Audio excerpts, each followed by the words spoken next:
Hoy en Observatorio vamos a hablar de corrupción y de los mecanismos para combatirla. Están con nosotros en el estudio María Amparo Casar y Enrique Cárdenas, dos de los promotores de la iniciativa 3 de 3. Quédese con nosotros para entender de qué se trata.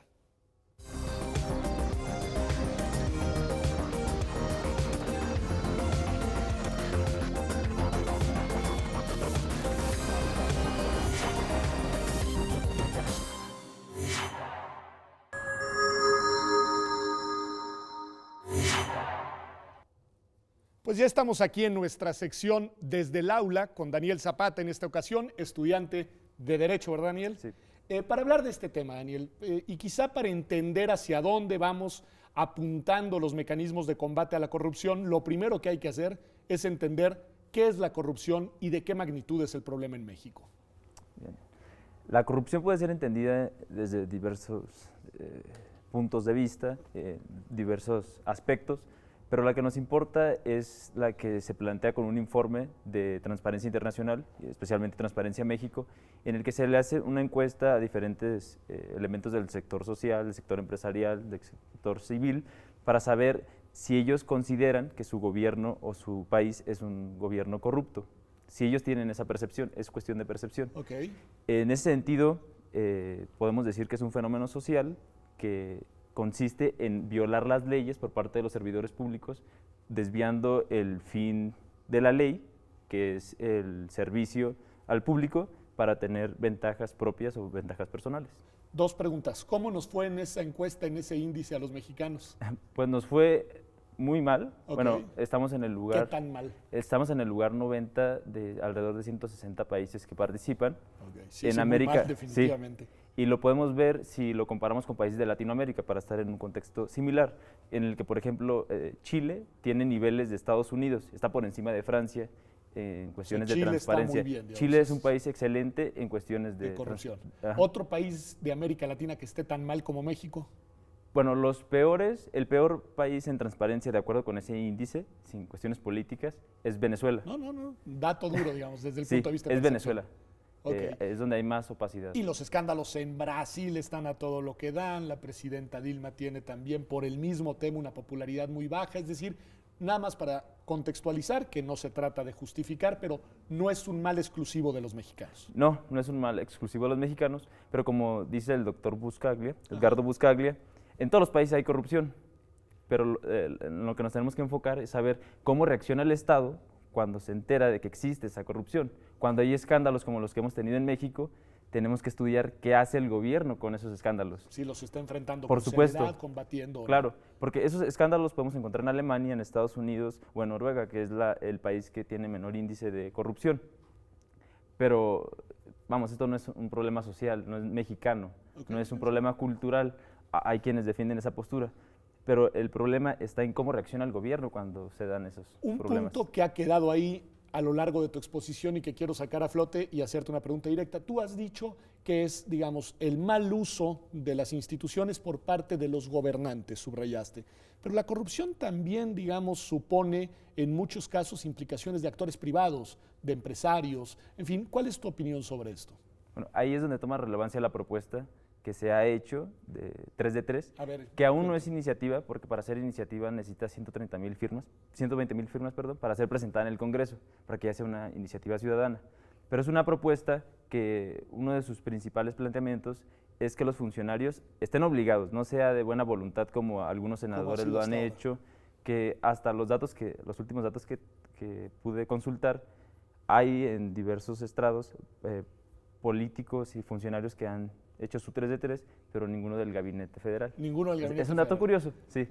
A ver, ¿y qué es el 3 de 3? Sí. ¿En qué consisten los hechos? Consiste en obligar a los funcionarios públicos en que declaren hagan pública su declaración patrimonial, su declaración fiscal. ¿Cuánto tienen? ¿Cómo están en sus pagos de impuestos? Y si tienen conflictos de interés por el cargo que van a desempeñar. ¿Qué es el conflicto de interés? Es decir, si tenemos a la Comisión Nacional Bancaria y de Valores y una de esas personas es accionista de un banco, obviamente tiene un conflicto porque si llega a solucionar un caso en el que se ve involucrado su banco, pues no puede ser imparcial. Entonces tiene que declarar eso para que se le haga un seguimiento a Y resoluciones. eventualmente para que se abstenga de Por supuesto, participar en la toma de exactamente. decisiones, etcétera. Sí, porque no nada más se quede en que se haga pública la declaración, sino que se le dé un seguimiento, por ejemplo, en la declaración patrimonial.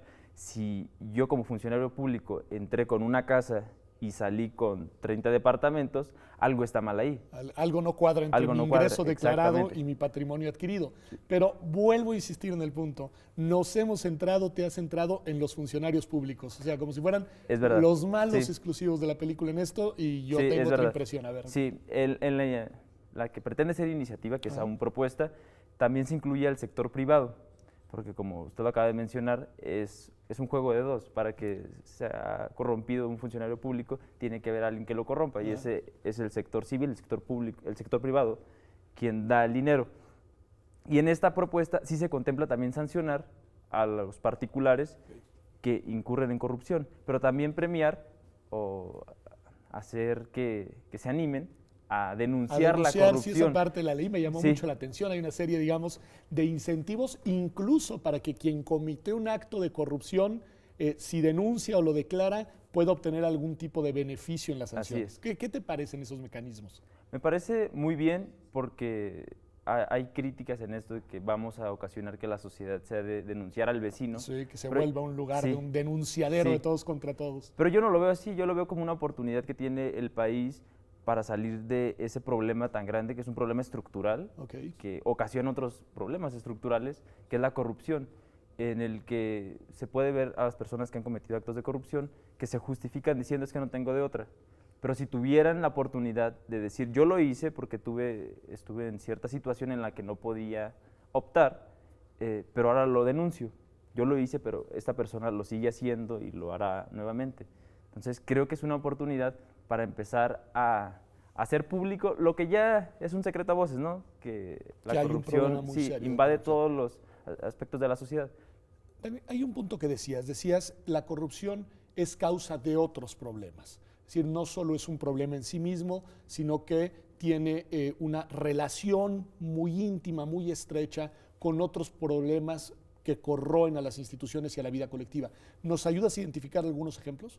Podemos verlo como en la mala calidad o la nula calidad de la educación, Ok. los altos índices de pobreza, que estamos en un país en el que la mitad de la población está en pobreza, que si destinamos fondos públicos para desarrollar obras, para mejorar la educación o para hacer que la pobreza disminuya, pero tenemos funcionarios corruptos, obviamente esos fondos no van a llegar a su objetivo. Ok. Entonces, lo que hacen es alimentar esos problemas que tenemos, además que en sí mismo ya es un problema, porque no tenemos confianza en los funcionarios. O sea, tú dirías que ahí hay un problema y que la corrupción es un factor que obstaculiza el buen desempeño de las funciones del Estado, las funciones Así del es. aparato público. Y Adelante. lo que hace también esta propuesta es identificar claramente lo que vamos a entender por corrupción. Es decir, habla del tráfico de influencias, y no lo hablo como el tipo penal, porque esta es trata de sanciones administrativas. Por eso se habla de desvío de fondos y no de peculado, porque esos ya estaríamos Esos hablando de serían delitos. delitos, Sí, estamos hablando de desvío de poder, es decir, que yo no estoy actuando como la norma me exige que actúe, sino para beneficiar a otras personas, como lo es el soborno o el tráfico de influencias. Me decías que se requieren 130,000 firmas. 120,000. 120,000 firmas. ¿Tú ya firmaste? Aún no he firmado. ¿Vas a firmar?